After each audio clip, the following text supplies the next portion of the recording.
ఇప్పుడు కూర్చున్న వాళ్ళందరూ కూడా చెప్తున్నారు, ఆకలిలో కూడా శిలువ దగ్గర కూర్చున్న వాళ్ళకి కూర్చున్న వాళ్ళు కూడా సహజ సిద్ధంగా ఏమనిపించిందంటే ఇన్ని రకాల ప్రయత్నం చేశాం కాబట్టి ఏ ప్రయత్నం సక్సెస్ కాలేదు కాబట్టి ఇక రోగం అనేది లేదు కాబట్టి అసాధ్యం అసంభవం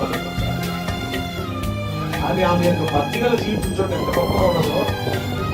అది ఎదురుగా ఆయన ముట్టుకోలేకపోయాను, ఆయన ఎదురుగా వెళ్ళలేకపోతున్నాను, కనీసం వస్త్రాలనే తాకి నా జీవితాన్ని మార్చుకుందాం అనుకున్నాను.